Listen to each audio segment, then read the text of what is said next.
Hello guys, so first I wanted to say hello to all of my new subscribers I got over the two last days.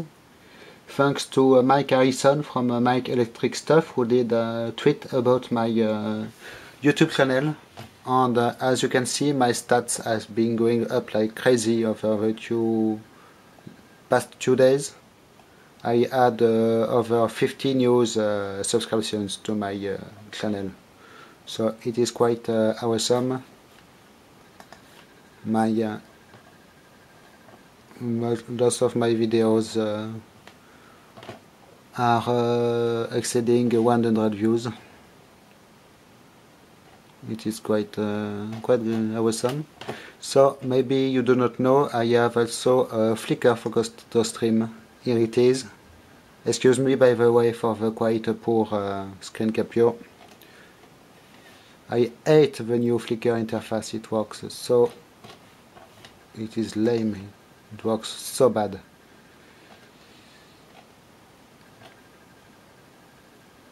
So I have lots of electronics photos, close-up photos in this photo stream. So I will post the link in the video description.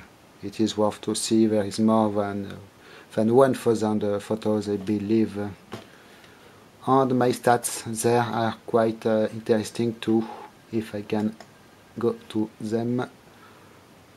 Yes, no, yes.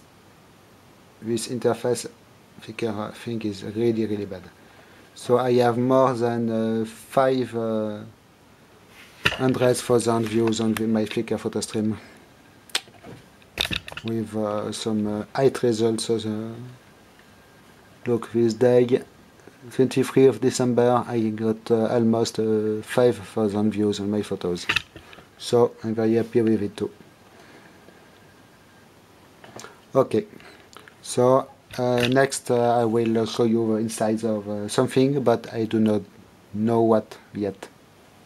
Something else, before I show you some piece of equipment, I wanted to tell you about the fire that happened into the G Group High Voltage Laboratory in Grand Rapids, Michigan.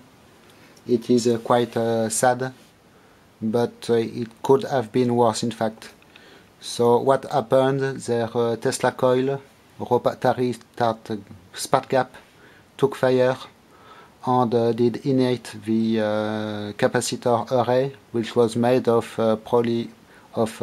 plastic, plexiglass, polypropylene I believe, and it made a crazy hot fire, and it made lots of smoke damage. So the Tesla coil power system is destroyed. The high voltage laboratory is all darkened with smoke, and the rest of the lab is quite dirty also. So they are in the process of cleaning at this time. So it seems that most of the stuff, nobody was hurt or smoke sick, it seems. So it is quite good, and it seems that most of the stuff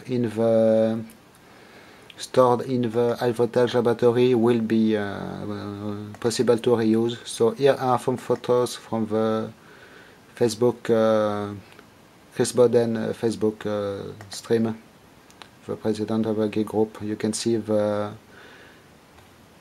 electrical cabinet here from the Tesla coil is completely destroyed, and the previous photos here was the place where the rotary spark gap and the capacitor array were stored. And as you can see, it is a total loss. There is nothing remaining of it.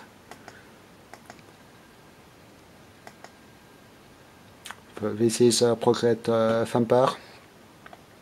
It is a smoke damage, but it seems there is nothing too serious on it. Just needs cleaning. Here is the Thumper cabinet with the capacitors. They will need to check if the capacitors did not suffer of heat, because they are very dirty. And here are the other photos from the high voltage laboratory. So walls we need a total overhaul. And the lab is currently being cleaned. So it is quite tight, but nobody was hurt on the damage, apart from some wall damage and roof damage in the high voltage laboratory. The damage is just smoke damage and water damage in the basement. So it is a big deal, but it could have been worse, so I will not complain. You can see the exit sign melted because radiated heat. The horn for the high voltage experiments, warning about high voltage basement, is melted too, and I do not think there is a picture of it, but there was a live stream camera also, which is completely destroyed. So here is the stock of high voltage equipment they have. You can see it is dirty, but seems it is salvageable. And here are the other photos in the lab. So I think this has been cleaned by now.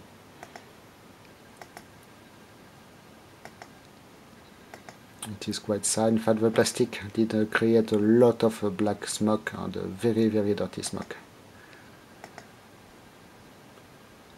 Okay, so I will show you a small Russian oscilloscope next. Oh yeah, so behind this plastic cover, will it come? Yes, so it is a plastic cover. You have a neck of CRT.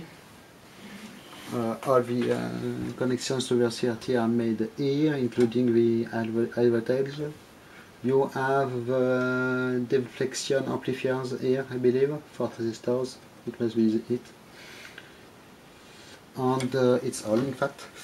In this point, behind this cover, you have an interesting little fuse holder, which is typically Russian design. So I will try to show you how it looks like, if I can get a screwdriver. Yes. So it is very, very typical of Russian electronics, this fuse holder. And if you need one, you will not find it at your local retailer. You can see there is a small amber tone cap in a flower shape. And here is a tiny, tiny ceramic fuse in it. So this model of fuse holder, you will only see them into Russian equipment. But they were used anywhere in Russian equipment, from customer electronics as alarm clocks, IFI equipment, laboratory equipment as this oscilloscope, and also into aircraft equipment and anywhere else. So there were one model, one size fits all. So I will put back this cover and show you the internals. So here is the contents of the oscilloscope for you guys. It is very straightforward. You have CRT here with this shielding. You have one PCB here with wire delay line around. Here is the structure, metal frame. You have a mains transformer here, and here on the back, the other side is the main bigger PCB, which is holding all these buttons, as all the power supply and the high voltage section. You can see big rods here going to the bottom. I will try to flip it open because this is easy to do.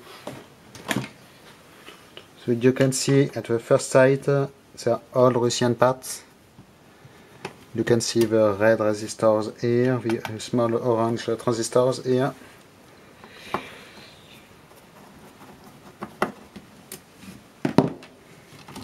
So this one is defective, by the way. I do not remember, I think there is no spot. So here you have a high voltage section. There is no flyback. It's just one little step up transformer with diode on the diode multiplier. You can see here the switches of channels, the time base and the amplifier. Rotary switches, old school ones, and the bottom board. But this thing is quite empty. There is not much to see. There is the delay line, quite. Usually they are wrapped around the 30 because it is a lost space anyway. So in most oscilloscope I have seen they were wrapped around the 30, but not this one. You can see the transformer. It is entirely in a hard coating, and it's all pretty much for this thing. So I keep it in my collection because I remember I have seen them for the first time was in school in the physics laboratory. Of my school they did purchase back in the time in the 80s a whole bunch of these oscilloscopes, maybe 12, 15, 20, something like this, and it was quite impressive to see them as me being a kid, seeing them into a bench all lined up. I did not know at the time they were Russian made, because I think I never had the chance to use them in this school. I wonder what they did do with them now. It was the first time in my life I did see oscilloscopes, and they seemed quite cool at the time. But now I know they are just a small piece of shit, this one. Okay. So you can see the tracks here, very nice, and design probably. PCB tracks, all right angles. Some repair evidence here. I got this one from a school friend, a college friend, and he did a tinker with it already, and it is dead, mostly. So you can see the front and back frames are in die-cast metal, die-cast aluminium, and the other parts are steel and aluminium cover too. This wire was fitted for conformity to regulations, but I have seen this one is okay, but I have seen some other Russian oscilloscope with very crappy mains wire. Okay, thanks for watching, bye bye.